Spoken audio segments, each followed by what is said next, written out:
Hello everyone, I'm Laura Lane. Thank you for joining me. So as a certified yoga instructor and personal trainer and someone who works out regularly herself, I often hear from people that they need to work in some type of stretching and flexibility into their workout because they focus on athletic training and lifting weights and cardiovascular and all that stuff that's very important, but they know they're missing a piece of the puzzle by not having that flexibility training as part of it.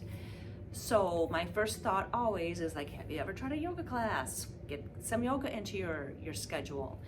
Well, what I hear a lot is that people don't have time for it because they have other commitments with work and family and they're just jam-packed with their own training, or they just really don't know what to do. They don't know where to start. They have tried yoga classes and they felt overwhelmed because people were doing headstands and they were like, I don't even know what's going on here. I just want to stretch my muscles. So what I thought would be a good idea would be to put together a series for athletes, working different muscles, stretching, flexibility training for specific muscles that are geared towards areas that are important to keep, open and moving and flexible to avoid the injuries, to help you perform better. So today, I'd like to focus on the lower part of the body, your posterior chain. Hamstrings, calves, achilles, that whole area that's very important in running. As we know, there's a lot of muscles that are important when we run, but today I want to focus on just those areas. And I want to kind of break it down into bite-sized pieces. So if you only have 10 minutes, you can do the sequence. It'll be 3 yoga poses.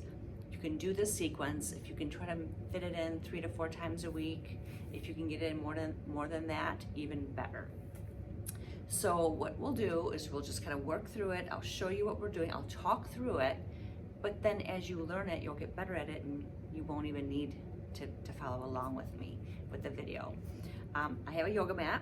It's not necessary. I do recommend it just because when we're in certain poses, it stops your feet from slipping. And I also have 2 blocks. Yoga blocks again, no props are necessary. You don't have to run out and buy anything, but if you have a book or a box or something sturdy at home, I do recommend that, to have that, especially if you have tight hamstrings. So I'm gonna head over to my yoga mat and we'll get started with the first pose that is probably one of my favorite poses in yoga, and it's called downward facing dog.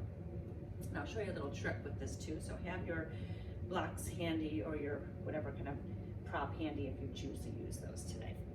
So in downward facing dog, we're gonna start on our hands and knees. Spread your fingertips wide apart.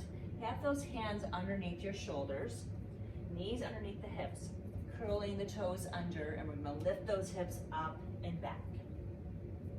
And adjust those feet so they're about hip distance apart. Tailbone is high to the sky, and you want to push the mat away. A lot of times, if you've never done downward facing dog, we tend to shift too far forward, so you're in this like high butt plank. Too much weight is forward and too much weight is in your shoulders. So I want you to shift it back like someone's pulling your hips back and you're pushing a car uphill. So you're pushing the mat away. Now your heels may not make it all the way down to the mat, and that's okay.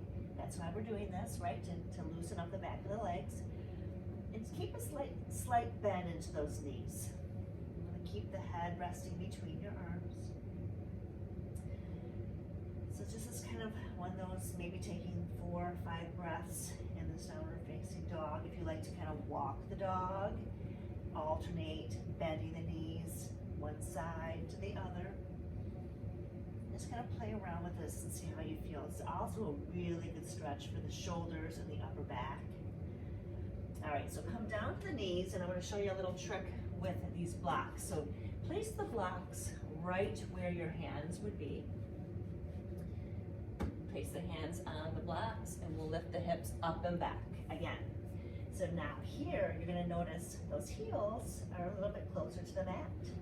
Maybe getting a little bit more extension into the back of those legs.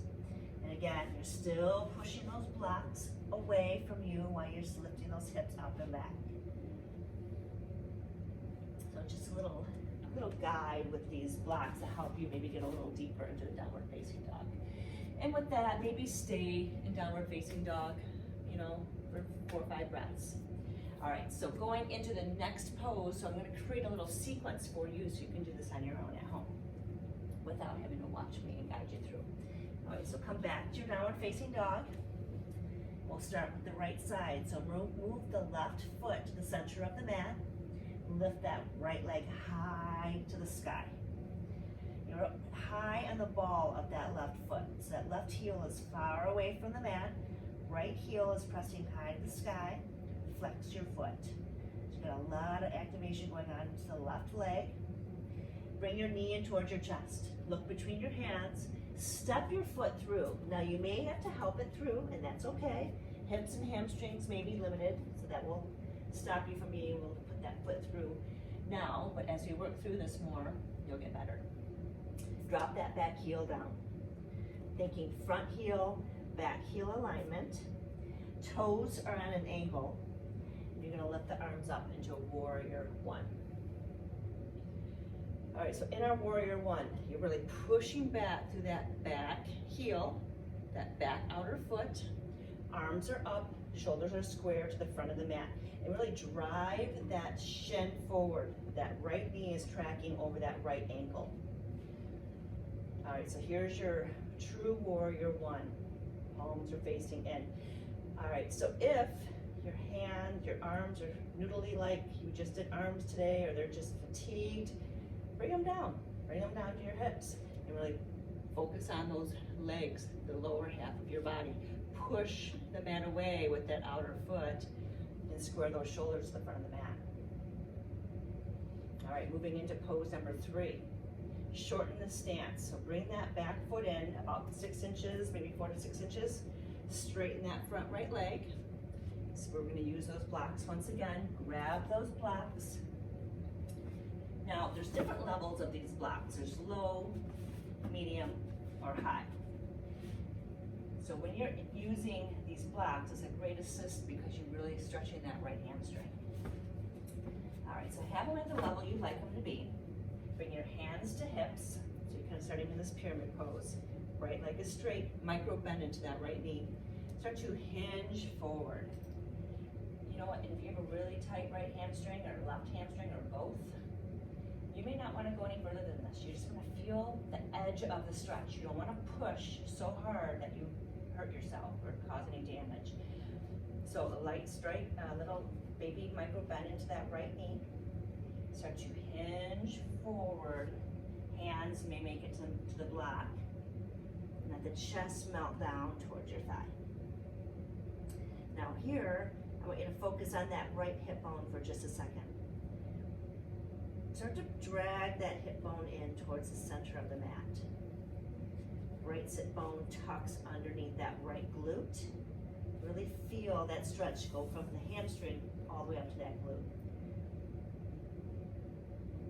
Nice job. And then maybe hang here for 4 or 5 breaths or so. Try to relax the body. Try not to be too tense.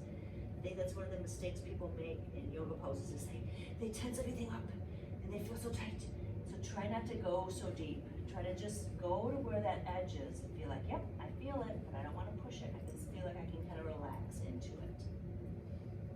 But let's take a bend into that right knee, step back, come to your knees, move the blocks away. And let's take a child's pose before heading to the other side.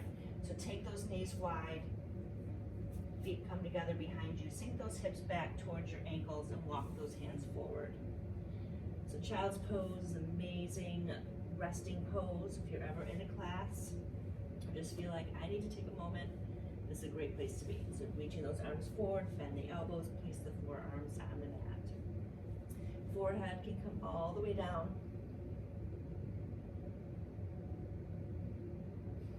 Just hang out here for 3 or 4 breaths.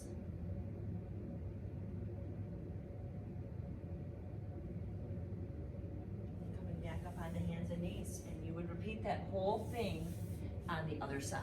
So you would lift the left leg, pull it through, come into warrior 1, pyramid. And that's three good, great poses for your hamstrings, calves, and Achilles. Because with the way you push your foot back into that mat, that's why this mat is handy to have. It doesn't have to be anything fancy. You can grab one from Target. You know, they're not that expensive. You can get into expensive ones, but it's not necessary. But it really helps kind of stabilize that foot so you're not sliding. So hopefully you enjoyed this quick little series. If it's something that you feel you could do, maybe take about 10 minutes or so and just work through some of those poses and really feel the muscles that are being stretched. It's such a great feeling. It'll really feel good. I definitely recommend you do a warm up before getting into some of those poses, maybe right after a run or right after a workout, or if you're coming from just sitting at your desk, maybe do some jumping jacks or high knees, just to kind of get the body moving and a little bit of blood flow to the body before going into those static stretches, because we don't want to injure ourselves. But hopefully you enjoyed that, and I look forward to seeing you in another video.